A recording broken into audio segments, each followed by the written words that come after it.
Bom dia, irmãos. Quero convidá-los a se colocarem de pé. Nós vamos estar dando início ao culto dessa manhã. Vamos levar os nossos pensamentos a Deus. Vamos agradecê-lo, por essa semana. Senhor, nós estamos mais uma vez aqui, Pai, em Teu nome. E clamamos, Pai, para que o Senhor venha falar aos nossos corações essa manhã, de forma que saímos daqui, Pai, edificados pela Tua palavra. Que possamos, Pai, cada dia mais permanecermos unidos no propósito de servir ao Senhor e de poder, Pai, propagar o Evangelho do Senhor aqui neste lugar, Pai. É no nome de Jesus que nós entregamos as nossas vidas, esse culto, que o Senhor, Pai, possa se agradar de nós e por meio de tudo quanto formos fazer nessa manhã. E é no nome de Jesus que oramos agradecidos. Amém.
Abençoe e os guarde nesse novo dia, e que a paz dele esteja no coração de cada um de vocês.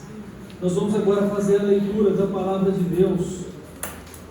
Nós, nesta manhã, estaremos concluindo nossas reflexões do livro do profeta Jonas, e nós vamos ler do verso 9 ao verso 11 do capítulo 4.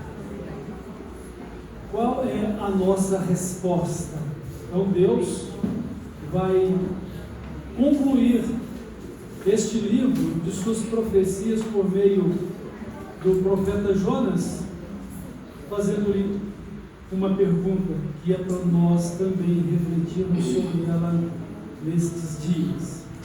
Diz assim: então perguntou Deus a Jonas: é razoável essa tua ira por causa da planta? Ele respondeu: é razoável a minha ira até a morte. Tornou o Senhor: tens compaixão da planta que te não custou trabalho, a qual não fizeste crescer, e numa noite nasceu e numa noite pereceu.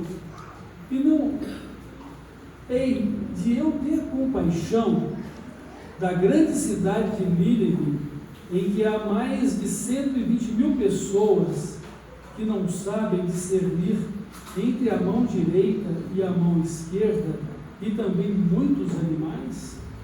Então, eis a pergunta, né? E não hei de eu ter compaixão da grande cidade de Nínive? Jonas precisava responder essa pergunta, e ela é para nós também refletirmos nos nossos dias de hoje. Vamos orar. Nesta oração, nós vamos lembrar dos nossos aniversariantes. Então, amanhã, dia 14, nós temos o irmão Leandro Figueiredo Lopes, também o irmão Mitônio Xavier Cristo Júnior. No dia 15, o Antônio de Miranda Paveliz. 15 é o aniversário de casamento do irmão Luiz e Sara, também do Eric e Marília. No dia 17, a irmã Paula Brissani faz aniversário, e também a Sofia Anselmo, no dia 17. Vamos agradecer a Deus por esses aniversários e que Deus abençoe a cada um e o casamento também desses irmãos. Vamos orar? Deus maravilhoso, nosso Pai eterno, bendizemos o Teu nome e Te glorificamos em nome do Senhor Jesus, nosso Salvador amado. Por meio dele também, entregamos a Ti este culto, entregamos, ó Pai, a nossa vida em adoração a Ti, e pedimos que o Senhor nos conduza pelo Teu Santo Espírito para oferecer ao Senhor o melhor, o que é santo e agradável a Ti. Nossas vidas como sacrifício vivo ao Senhor. Também agradecemos por mais um ano de vida que concede a estes irmãos, e também de casamento a estes casais. Que o Senhor continue guiando a vida deles e os abençoando e fazendo com que sejam também bênçãos no Teu reino, na Tua igreja, e possam glorificar o Senhor em suas vidas. Pai, todo louvor, honra e glória Te consagramos, e que o Senhor nos atenda, pedimos, no nome de Jesus. Amém.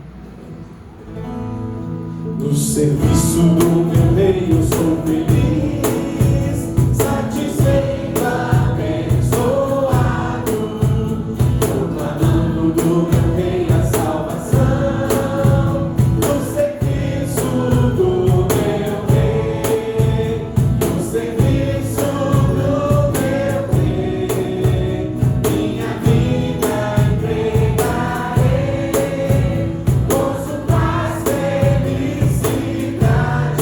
Tem quem serve ao meu bom rei. No serviço do meu rei eu sou feliz,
servir ao Senhor. Amém, igreja? Vamos continuar declarando que nós queremos entregar a nossa vida ao Senhor como oferta de amor.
Senhor, nós consagramos a Ti, Pai, as nossas vidas. Nós queremos, Pai, entregar um culto agradável, um culto qual o Senhor recebe, Pai, em espírito e em verdade, Pai. E que nessa manhã o Senhor venha nos constranger pela Tua palavra, que possamos, Pai, ser edificados por ela, Pai. Que possamos renunciar a nós mesmos todos os dias, Pai, para poder viver o melhor do Senhor para nós. Usa o Teu servo nesse instante, que ele não fale de si mesmo, mas ele venha falar simplesmente o Teu recado a nós, e que possamos, Pai, estar atentos a tudo que o Senhor quer fazer em nós e por meio de nós. É em nome de Jesus que oramos. Amém.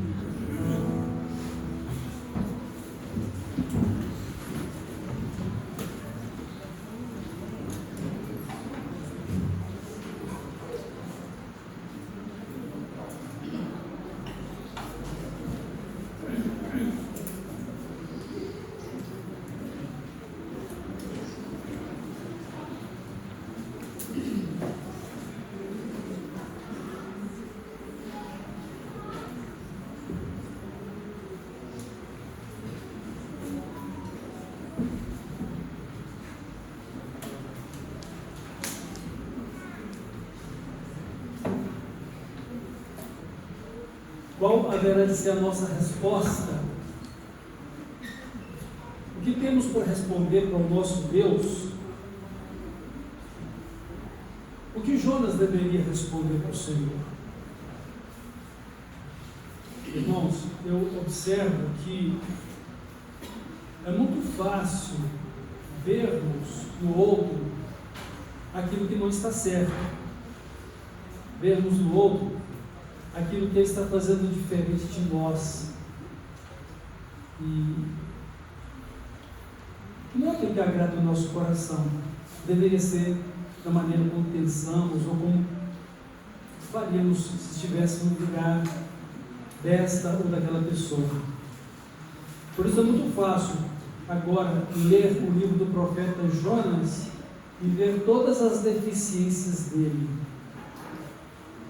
Mas nós não somos muito diferentes de Jonas. Todos nós temos fraquezas e falhas nas nossas vidas. E devemos aprender com Jonas para que possamos ouvir o nosso Deus prontamente, harmonizar a nossa vida com a vontade de Deus e poder amar e servir o nosso Deus com alegria e depender somente dele, e não nos colocarmos na posição, de certa forma, de independência, querendo que a vida transcorra como nós sentimos, racionalizamos ela, ou mesmo entendemos que seja justo. Porque a vida procede de Deus, Ele é a fonte da nossa vida, e nós precisamos nos inspirar nele, porque Ele nos criou para sermos imagem e semelhança dele. E de uma maneira muito especial hoje nós aprendemos isso através da pessoa de Jesus Cristo, que é a revelação perfeita de Deus a nós, é a imagem visível do Deus invisível, que nós não podemos ver, que cremos, mas que é real. E o projeto de Deus é que nós sejamos parecidos com Jesus, seu Filho, como filhos também dele, mas como nosso Salvador e Senhor. Deus faz essa pergunta para Jonas: e não haverei eu de ter compaixão da grande cidade de Nínive? O livro do profeta Jonas termina sem nos fornecer a resposta de Jonas. E poderíamos até imaginar, Jonas teve seu coração tratado e resolvida a sua questão espiritual, de ser totalmente submisso a Deus e viver de acordo com a vontade de Deus? Certamente que sim, porque Deus estava tratando a vida dele, o coração dele.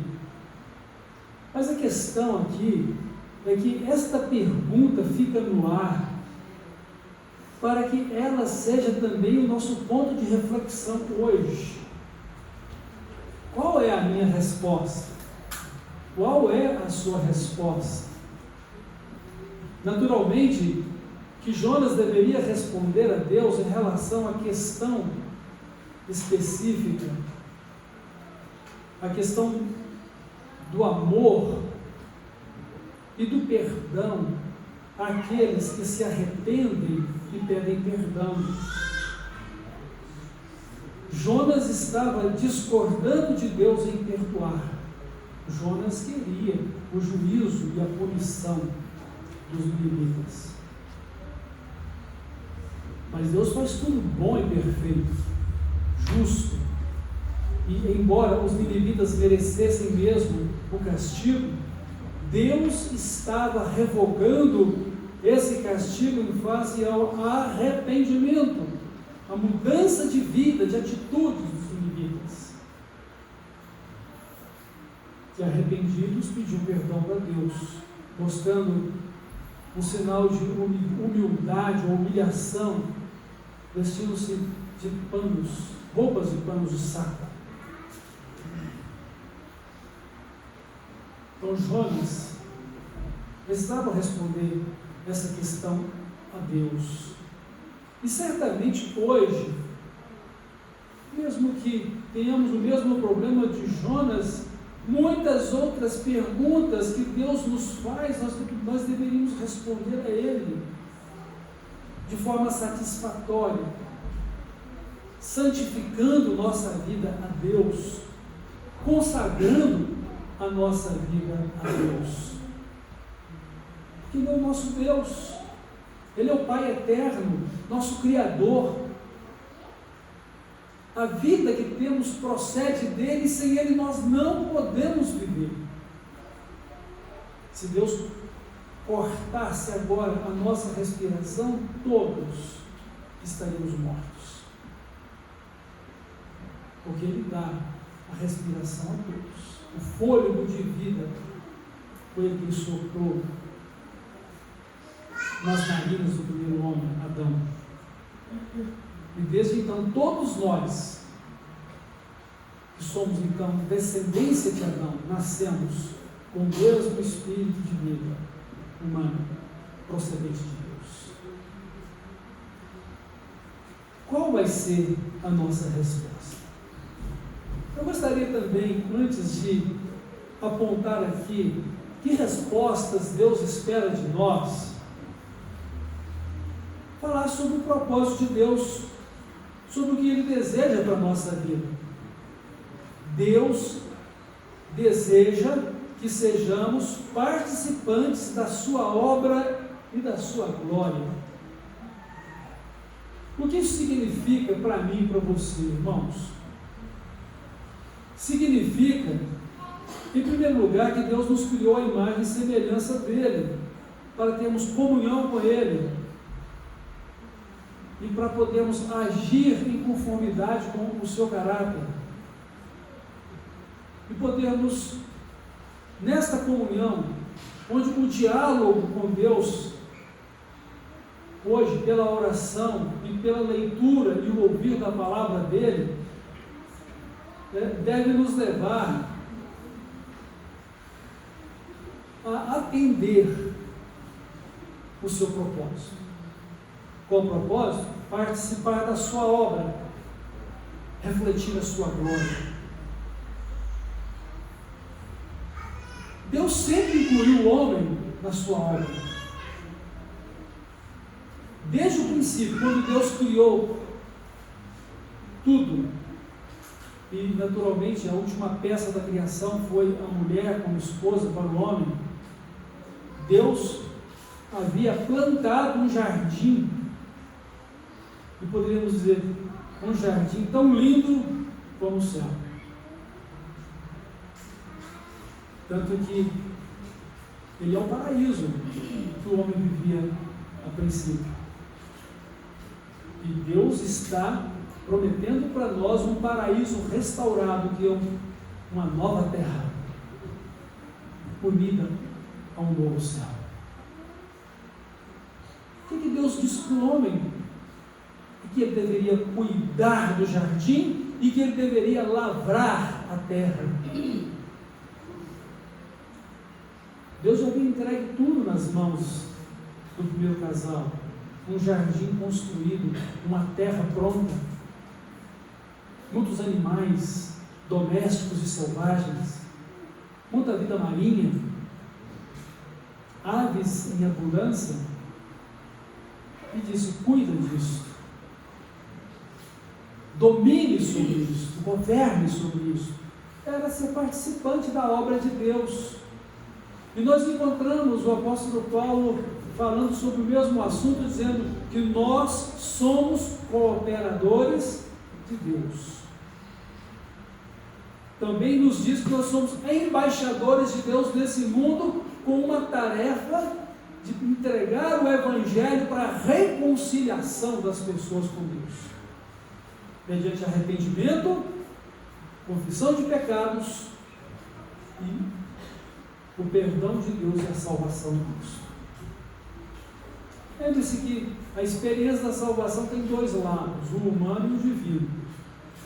O lado divino é a providência de Deus em ter nos amado e enviado o seu Filho e o sacrificado em nosso lugar. E o nosso lado humano é arrependimento, confissão e entrega da vida a Cristo. Viver por meio dele para Deus novamente.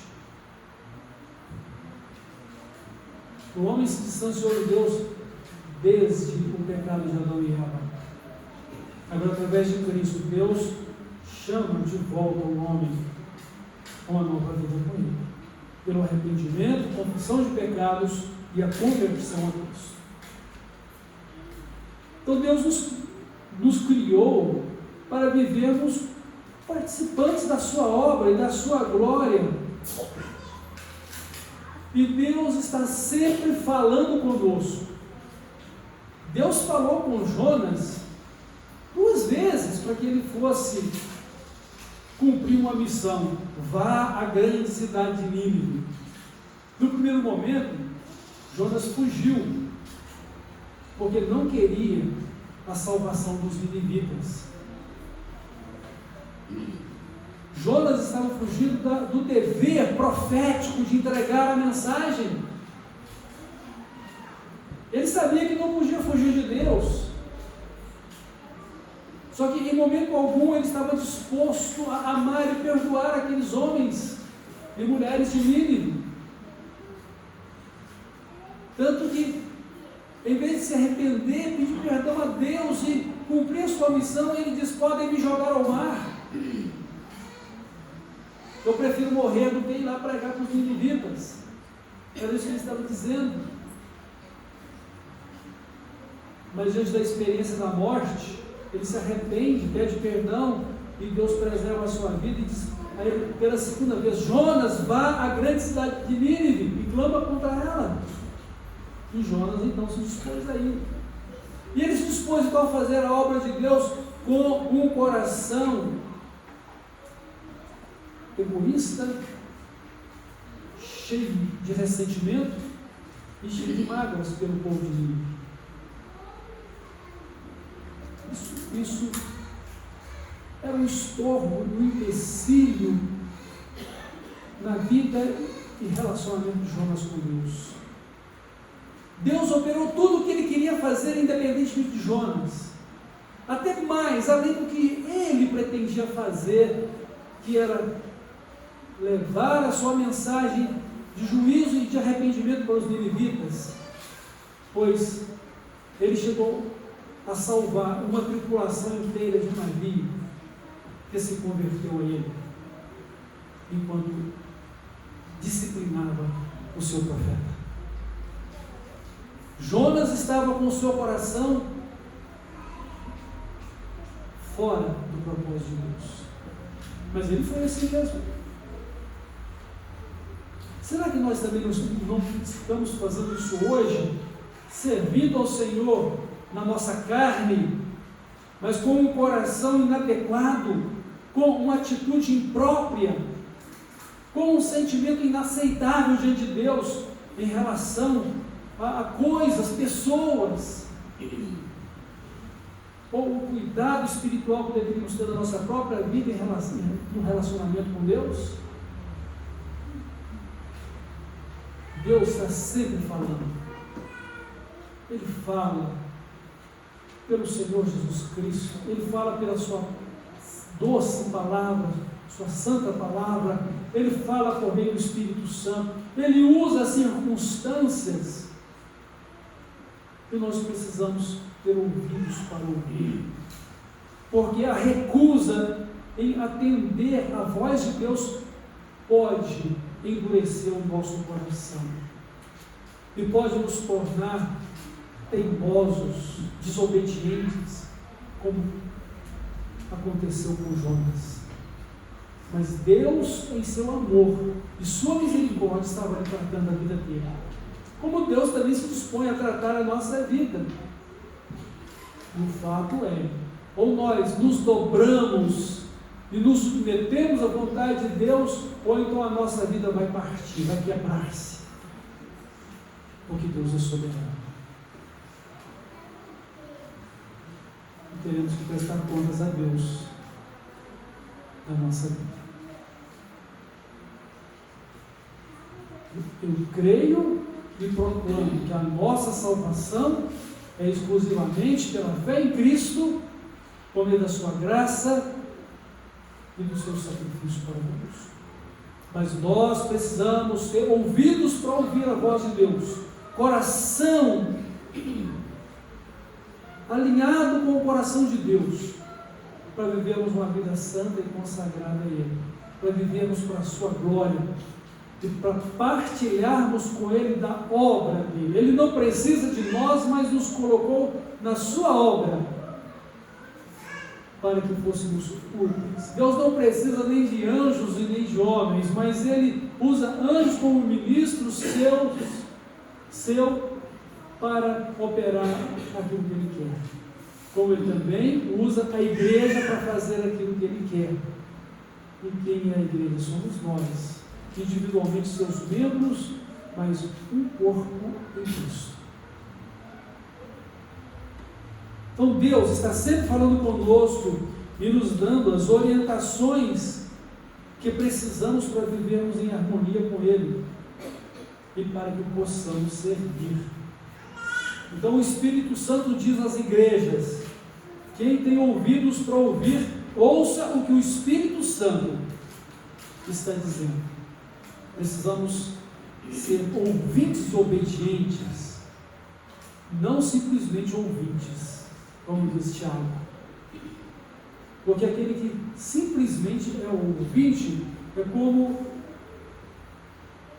a pessoa que se olha no espelho e depois se esquece de como é.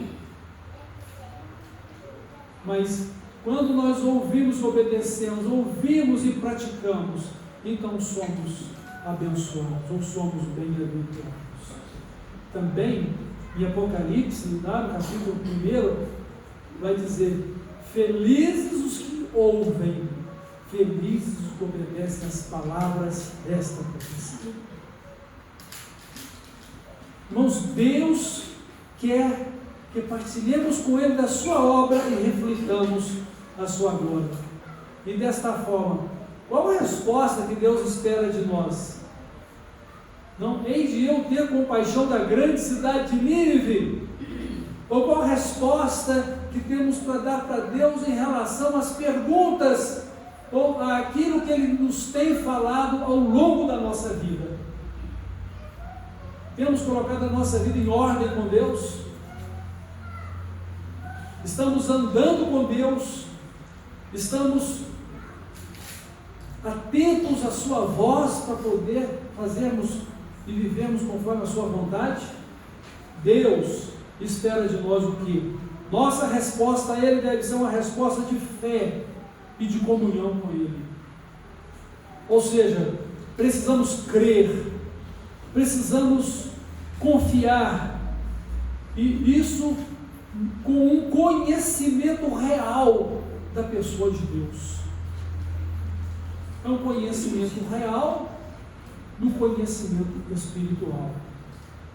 Porque o Espírito Santo nos revela a pessoa de Cristo para que por meio dele possamos conhecer a pessoa do Pai Celestial. E quando o Espírito Santo nos fala através da palavra escrita, as Escrituras Sagradas, e nos dá o conhecimento de Cristo, Ele então nos leva ao conhecimento de Deus e nos leva ao conhecimento da nossa condição pecaminosa e perdida, condenada por causa do pecado, para nos levar ao arrependimento.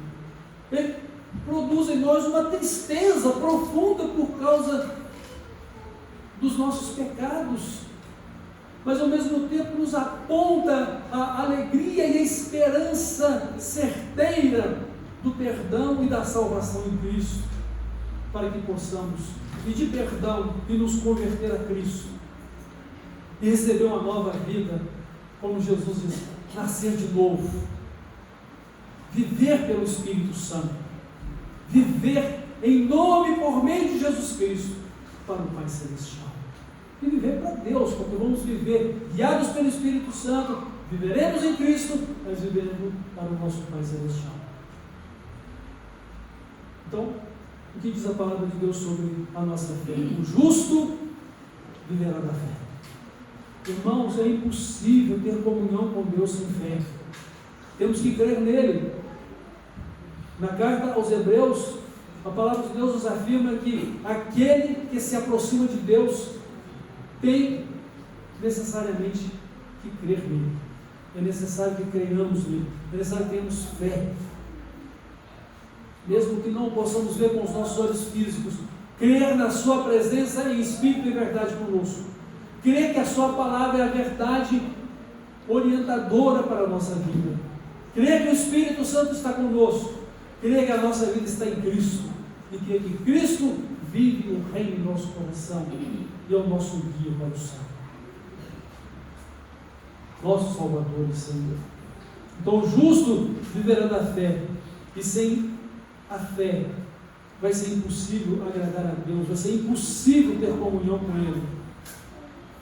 Mas essa fé, ela é uma dádiva do próprio Deus para nós. Eu não consigo ter essa vida de fé sem a revelação do Espírito Santo a respeito da palavra de Deus e do próprio Jesus para a minha vida. Porque a fé vem pelo ouvir e ouvir pela palavra de Deus. E Jesus é o autor dessa fé na nossa vida.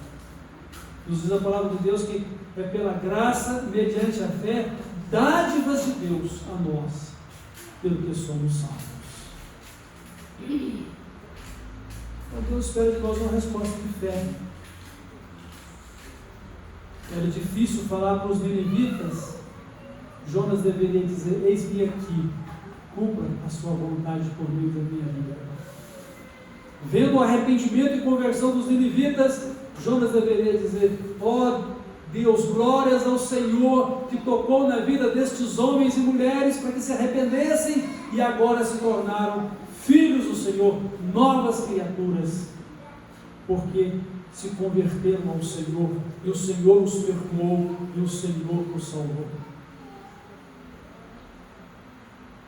Às vezes é muito fácil ter uma orgeriza tão grande por aquele que nos prejudicou ou se tornou inimigo nosso e querer mesmo é a ruína dessa pessoa e não se alegrar com a conversão e o perdão de Deus para a vida dela.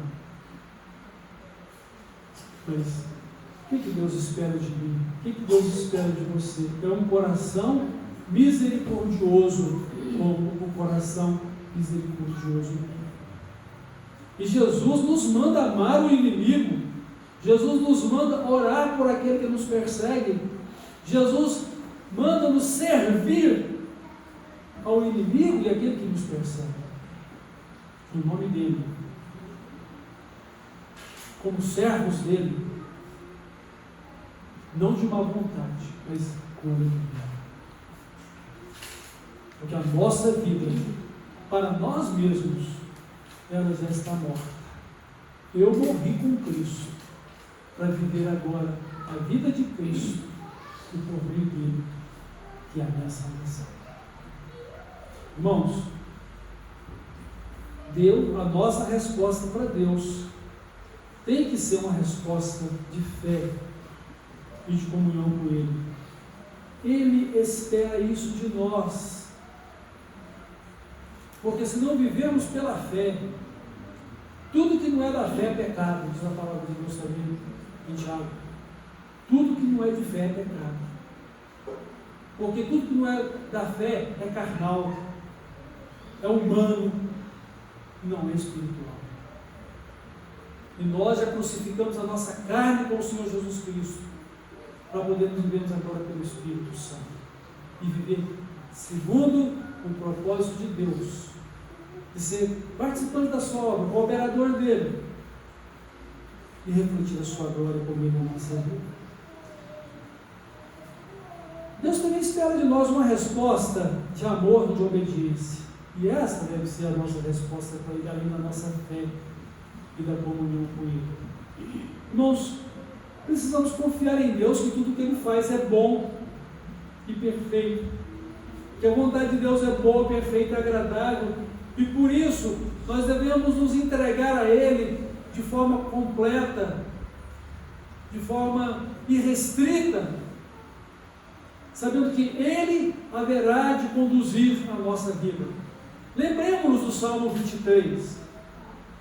O Senhor Jesus, como nosso pastor celestial, Ele não nos deixa faltar nada, Ele nos conduz aos pastos verdejantes e às águas tranquilas, Ele nos guia por um caminho de retidão, Ele nos faz repousar em segurança, Ele prepara para nós tudo que precisamos diante de toda a adversidade, ou seja, de todos os nossos adversários, e Ele sempre nos ilumina e nos recobre com o seu Santo Espírito, para que tenhamos alegria e tenhamos conforto e paz. Unges a minha cabeça com óleo e o meu cálice transborda. O Senhor nos conduz em toda a sua bondade, e não somente para esta vida, mas para a vida gloriosa e eterna com Ele, na nova terra, o novo céu. Ele está conosco todos os dias e por toda a eternidade. Precisamos confiar nele, e por isso devemos amá-lo totalmente, com toda a nossa vida, de todo o nosso coração, de toda a nossa alma, de todo o nosso entendimento, com todas as nossas forças. E essa deve ser uma resposta que devemos dar para Deus: amor. Mas assim como tivemos a necessidade de depender de Deus para ter fé e comunhão com Ele, também vamos precisar depender de Deus para ter amor na nossa vida, porque nós o amamos porque Ele nos amou primeiro. E o amor com que devemos amar a Deus deve ser o mesmo amor com que Ele nos amou. Um amor total, um amor completo, desprendido, onde queremos obedecer. Jesus disse que se me amardes, guardareis os meus mandamentos. E se vocês guardarem os meus mandamentos, vocês permanecerão no meu amor. Então, se ouvirmos o nosso Deus, se formos obedientes à sua palavra, nós o amaremos. E se continuarmos na palavra de Deus e em obediência a Ele, nós vamos permanecer no seu amor, e o seu amor será aperfeiçoado na nossa vida e seremos felizes. Jesus, eu digo isso para vocês, para que vocês sejam muito felizes. Fala no capítulo 15 do João. Então Deus espera em nós uma resposta de amor e de obediência.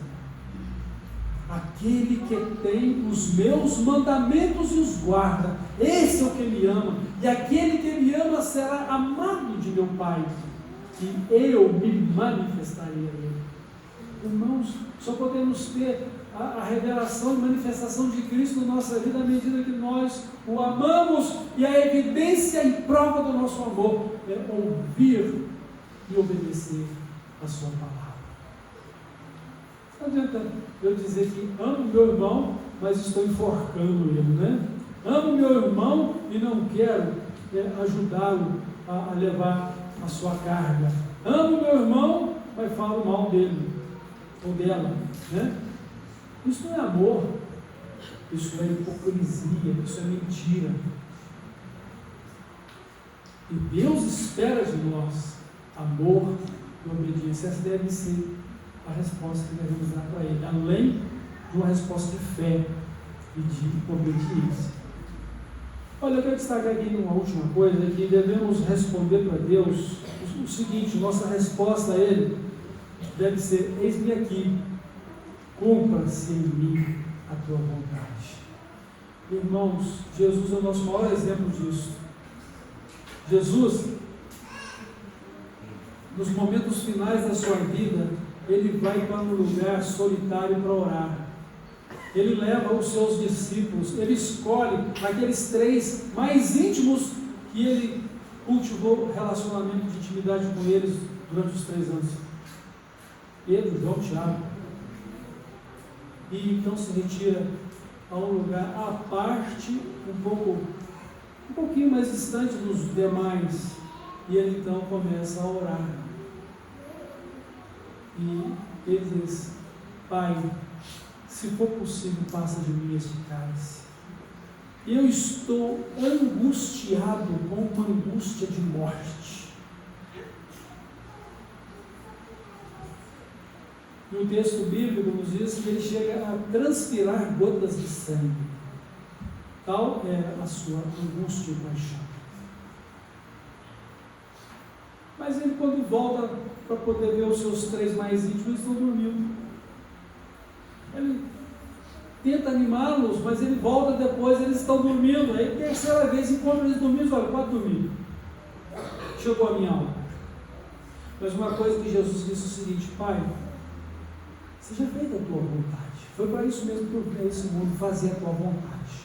Nós estamos aqui para fazer a vontade de Deus, e lá no céu também viveremos para fazer a vontade de Deus, e a vontade de Deus será sempre algo muito bom, perfeito e agradável para a nossa vida, pois tudo que Deus faz é bom e é perfeito. Ele é justo em tudo que faz, e seremos participantes da sua glória. Refletir a glória do Senhor é ser parecido com Deus, para que a glória dele ilumine a nossa vida resplandeça essa glória dele em nós. Isso é maravilhoso. Nós precisamos dar essas respostas para Deus: fé, comunhão, amor, obediência e submissão. Eis-me aqui.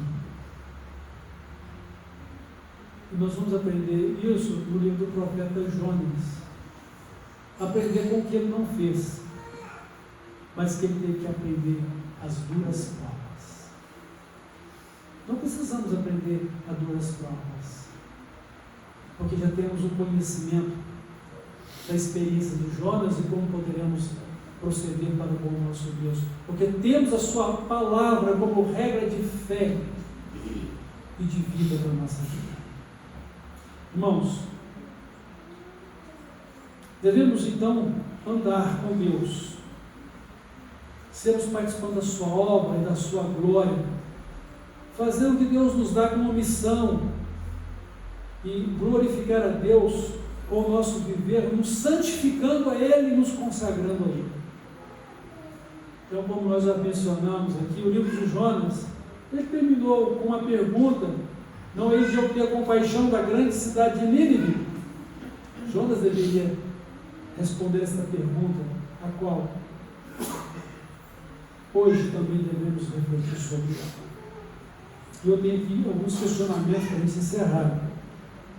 Temos tido um coração misericordioso como o de Deus, porque Ele nos manda: sejam misericordiosos como Ele é misericordioso com os Pai que está nos céus. Se vocês forem misericordiosos, vocês receberão também misericórdia. Com a medida com que vocês medirem, vocês também serão medidos. Então, detalhe: medida sacudida e recalcada. Eu me lembro, ainda da minha infância, quando eu ia trocar milho por fubá. Era 1 litro de milho por 1 litro de fubá. E o dono do moinho, com a água, né? Ele pegava lá, botava o fubá naquele litro que eu levava de milho e apertava. E à medida que apertava, sobrava mais espaço. Ele era uma medida sacudida e recalcada. Porque se simplesmente colocasse o fubá, ele teria muito menos fubá do que o milho que eu levei. Então ele apertava e colocava mais, até que aquele litro estivesse completamente cheio e não precisava mais de apertar ou de recalcar.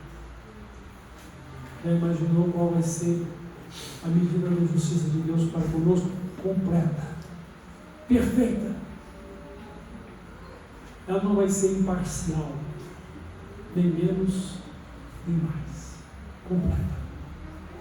E cada um de nós devemos dar contas da nossa vida a Deus. Temos tido um coração misericordioso como o de Deus? Somos capazes de amar e perdoar aos que se arrependem e pedem perdão? Somos capazes de amar aos que se colocam como nossos adversários e dar a eles o testemunho do Evangelho que pode salvá-los e levá-los a uma nova vida de comunhão e eternidade com Deus? Qual tem sido a nossa resposta ao questionamento de Deus? Temos sido bons discípulos e feito discípulos para Jesus? Irmãos, Deus está esperando uma resposta de mim, uma resposta sua. Qual há de ser a nossa resposta? Que possamos chegar a uma conclusão final. Eis-me aqui, Senhor, cumpra-se em mim a tua vontade. Que assim seja, mas que você precisa, e eu também, respondemos ao nosso Deus a perguntas que Ele nos faz na sua palavra. Amém? Vamos orar? Pai de amor, obrigado porque o Senhor se preocupa conosco e nos ama. O Senhor trata o nosso coração. O Senhor até mesmo nos disciplina para que possamos andar com o Senhor e sermos participantes da sua obra, glorificar o Senhor e nos livrar do julgamento que o Senhor vai julgar o mundo. Eu sei que o Senhor vai nos julgar para que possamos dar contas da nossa vida ao Senhor, mas não com o mundo que está perdido. O Senhor nos pedirá contas para nos dar o nosso galardão. E eu peço que o Senhor nos ajude a viver conforme a tua vontade. Guia-nos pelo teu Santo Espírito. Dá-nos um coração igual ao teu. Abra as nossas mentes, ilumina-as, Pai, para que não sejamos cegados pelo nosso eu e pelo mundo e pelas tentações do diabo. Guia-nos para a glória do Senhor Jesus e a salvação dele. Guia-nos para a glória do seu nome e a eternidade no Senhor por meio de Cristo, no Espírito Santo. Ó Deus, para a manifestação gloriosa do teu reino em nós. No nome de Jesus nós oramos. Amém.